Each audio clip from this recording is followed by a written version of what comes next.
Hello' guys, কি খবৰ আপোনালোকৰ? খবৰ নিশ্চয় ভাল। মোৰ অন্য এটি ভিডিঅ'লৈ আপোনালোক সকলোকে স্বাগতম জনালোঁ। আজি আমি নামঘৰত শৰাই দিম ভাদ মাহৰ। তাৰ আগতে শিৱ থানত চাকি এগছ জ্বলাই আহোঁগৈ ব'লক। এয়া মগু, বুট আৰু এইখিনি আমাৰ গছৰ কল হৈ দেই, ঘৰৰ ঔষধ নিদিয়া।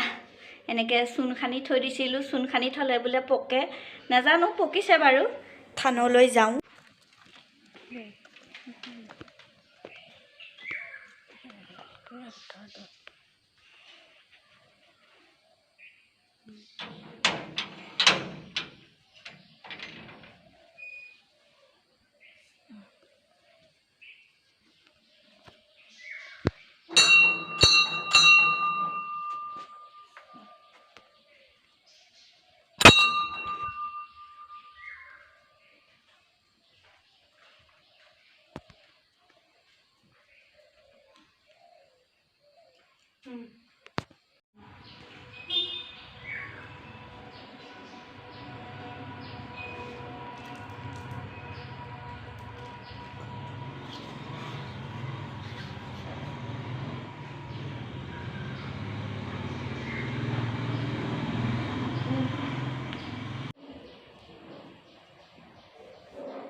আমি থানৰ পৰা বন্তি জ্বলাই আহি ঘৰ পালোহি।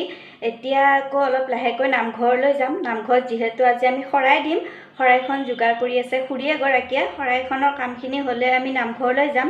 যদি পাৰোঁ অকণমান ভিডিঅ' কৰি আপোনালোকক দেখুৱাম বাৰু। বাল্টি এটা আনাচোন। বেটাই স্কুলৰ পৰা আহি এইবোৰ কি কৰিছে দেখিছেনে? সেয়া বোলে বহুত গৰম লাগিছে, ফ্ৰিজৰ পৰা আইচৰ টুকুৰা উলিয়াই আনিছে গা ধুব।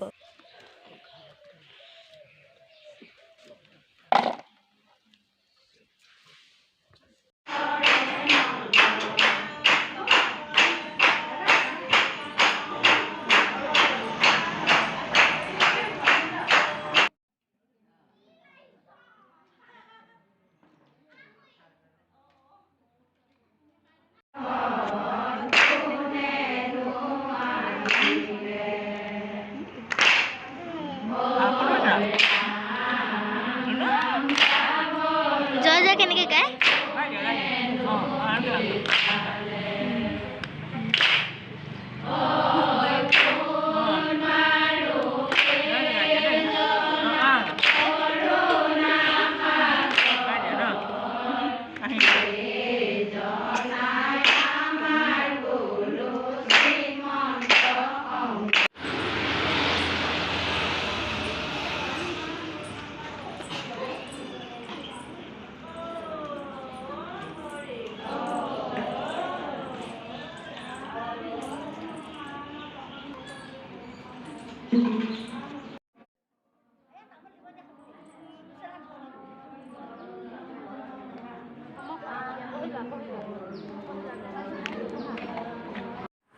আমি প্ৰসাদ লৈ ল'লোঁ। এয়া দেখিছেনে পদুম পাত ব্যৱহাৰ কৰিছে। মোৰ ইয়াত কিন্তু এটা কথাই ভাল লাগে, নামঘৰত যি অনুষ্ঠানেই নাপাতক কিয় কলপাত ব্যৱহাৰ নকৰে, পদুম পাত ব্যৱহাৰ কৰে। পদুম পাতত খাবলৈও ভাল লাগে। দেখিছেনে ইমান ধুনীয়া লাগিছে। এতিয়া সন্ধিয়া 6টা বাজিলে। আমি আকৌ থানলৈ আহিলোঁ। ৰাতিপুৱা বন্তি জ্বলাই গৈছিলোঁ যে থানত এতিয়া আৰতি কৰিব।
ভিডিঅ'টো ইমানতে সমাপ্ত কৰিলোঁ।